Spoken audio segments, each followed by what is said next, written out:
It did. Hey, babe.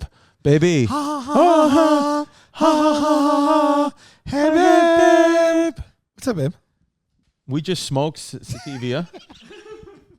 Or is it sativa? Sativa. Sativa. Stevia. Sativia. What do you think about artificial sweetness? Artificial sweeteners, I heard when I watched a documentary about how they make sugar that actually... NG, right? No good. No. Artificial sweeteners are actually better for you than sugar. Ooh. Sugar is one of the worst substances you can put in your body. True. But I thought the party line for a while was there was a backlash of artificial sweeteners saying like, oh, maybe they cause cancer or they're not tested or allegedly. According to the documentary I watched, was sugar put a hit out? Yes, they Big did Sugar? a hit piece. Big No, Sugar really? Did, I swear to God, Big Sugar did a hit piece and said that really that the article what these little scumbags do is they write articles that have not been peer reviewed or researched for long enough and then go with one thing that happened in one part of the article and then they put that out to the mainstream and then people believe. That's what happened with cow's milk. There's no real reason that human beings need to be digesting the milk of a cow. But one study said that it was good, and then you say, oh, calcium and bones, and there's no scientific reason why a cow and a human should be sharing fluids. Wow. Can we get much higher? And this is what happens with sugar. Sugar is the worst possible thing you could put in your child's body. I do it daily. But and when I watched this documentary, it just said that the sugar. I just want to phrase it right. Big Sugar. It was a hit piece on artificial sweeteners. It was a hit piece on artificial sweeteners, and it just said that the article. Don't be a fake, don't be a flake, don't run away from your feelings, babe. Don't be afraid, don't be ashamed, don't hesitate to say, hey, babe, hey, babe.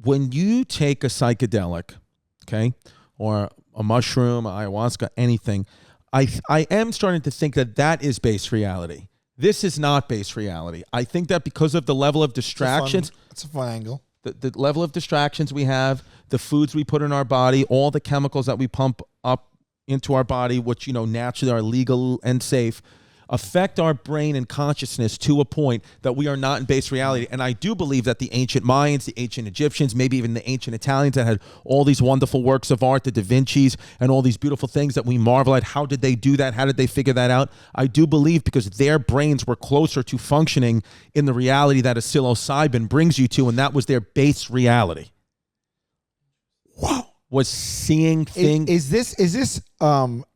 this something that you have read about and agree with, or is this something that you've articulated these thoughts that you're having right now? It's something I've read about because that was a very well laid out argument. It's something I've read about and then kind of tried to do my own didactic research and say this is what it is. And I will tell you this: I want to make this statement right now into the camera. I truly believe that the ancient Mayans saw things in colors that don't exist. To us. Yes, to us. And I think when you watch a show like Ancient Aliens and you watch that show and they're trying to figure out how they could have done this and why they drew that and is this a space helmet, I think it's simply the fact that they were not distracted. They were not bogged down by caffeine. They were living life. They were every single day. They got barefoot and plugged their feet into the sand onto the floor, got charged up through the earth. They only put products that the earth could supply. No man-made food, no man-made chemicals, nothing in a lab. Right. Only things the earth gave you. And when you only take from the earth, the earth only giveth back. And what the earth giveth back to you is like, whoa. And it's seeing vibrations and colors and looking up at the stars and literally unlocking the universe with your eyes, because people can't understand how the Egyptians were able to get such an angle, such a perfect angle of a pyramid that can't be even replicated by modern machinery today. And I thought, well, maybe they just looked up at the universe and without any distractions at all said, I am one of the universe, and the universe gave them the answers on how to do this. And I don't know that our brains, I believe that we are the most technologically advanced, cannot debate that, but I do not think spiritually we are the most advanced. I think if anything, we've regressed, and that's why it's very difficult to look back in history and figure it out. Wow.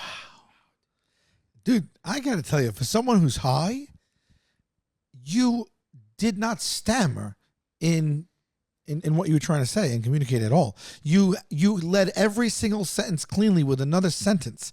You weren't at a loss for words. You didn't have trouble pinpointing exactly what you wanted to say, and you said it so measured, like it had been written. That was an excellent. I think you were one as you go back and look at yourself and you're like, that is a well-spoken man. That felt like a freestyle. Dude, that was off the dome. Speaking of freestyle, let's watch Brendan Sagalow. Don't be a fake, don't be a flake.